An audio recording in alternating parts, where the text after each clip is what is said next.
Martha Cecilias, Christine. Kung nasaan ako, nandun ka rin. Binabantayan mo ba ako? Isipin mong wala ako. Mas mabuti nga hindi na tayo magkita. Alam ko na, ang blueprint ni Gino, binase niya ang design niya sa isang apple. Ibig niyong sabihin, ang concept ng design niya ay hindi ang Sango J, kundi isang apple po?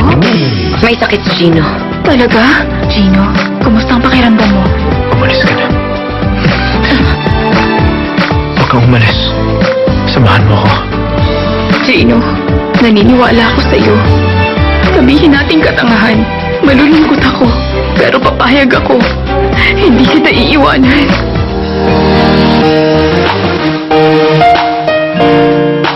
Dahil sa piling mo lagi, kaya ng aking puso, ang pag-ibig ko'y patuloy at aaminin ko sa'yo, mahal kita.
Anong gumising ka na, no?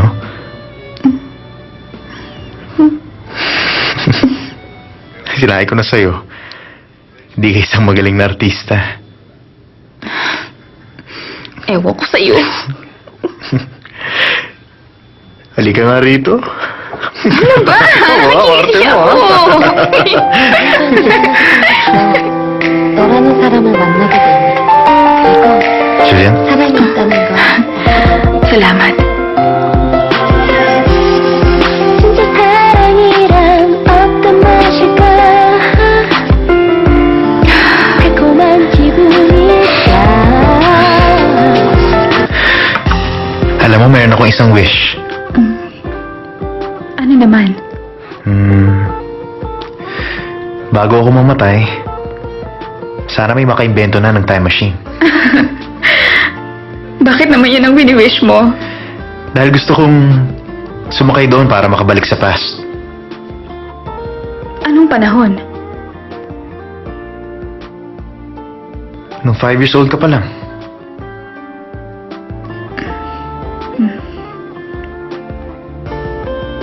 Gusto ko sa panahong yun. Dahil gusto kong makilala ka nung bata ka pa.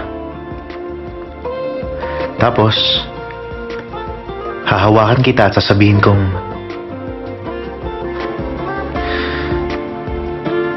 isang aksidente ang nangyari. Wala kang kasalanan. Kaya walang dahilan para sisihin mo ang sarili mo.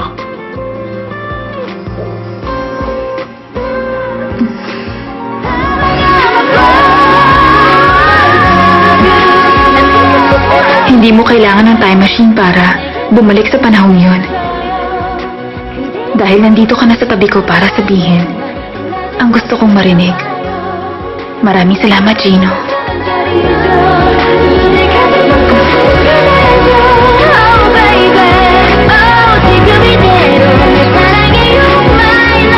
Kailangan makausap mo ang papa ko para ipaliwanag ang nangyari. Halika na sa loob. Hindi pa itong panahon.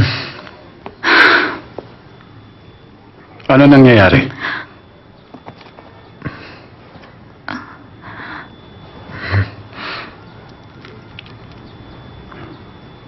Hindi ba kayo papasok?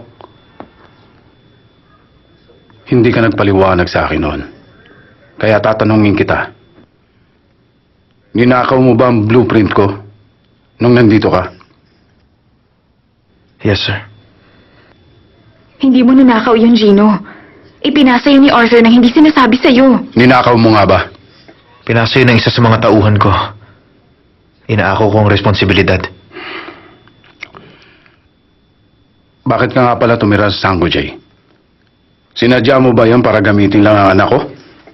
Tumira ako sa Sango J para mapag-aralan ang design. Dahil may problema ang company ko at kailangan kong protektahan ng mga employees. Pero ang nangyari, nitong huli, mas gusto kong ipagmalaki ako ng babaeng mahal ko. Naging mas importante sa akin yun. Ibig mo sabihin nagdesisyon kang gumawa ng bagong blueprint para lang patunayan ang sarili mo sa anak ko? Opo.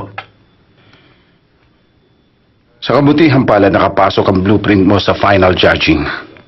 Pumasa ka sa preliminaries, Gino? Bakit hindi mo naman sinabi sa akin? Ayokong ma-excite ka. Gusto kong sabihin sa'yo kapag nanalo na ako. Ang hirap sa'yo, masyado kang masikreto. Lahat sinasabi ko, pero ikaw hindi. Sorry. Kasi ganun talaga ako. I hate you. Ano bang nagustuhan mo kay Julian? Bakit? Mahirap bang sagutin yun? Sir, hindi ko iniisip kung anong nagustuhan ko sa anak ninyo. Basta mahal ko siya. Ginawa ko lang ang sinasabi sa akin na puso ko. Alam ko na, bigyan niyo ako ng panahon na makasama at makilala pa si Julian bago ko sagutin ang tanong niya. Kung ganon, handa ka na ba? Po? Handa ka na ba makipag-inuman sa akin sa buong magdamag? Teka, Papa, wag po. May sakit po si Gino kagabi. Baka mabinat Mas siya. kinakampihan mo ba siya? Papa, hindi naman Sir, ganun. bibili po muna ako ng beer.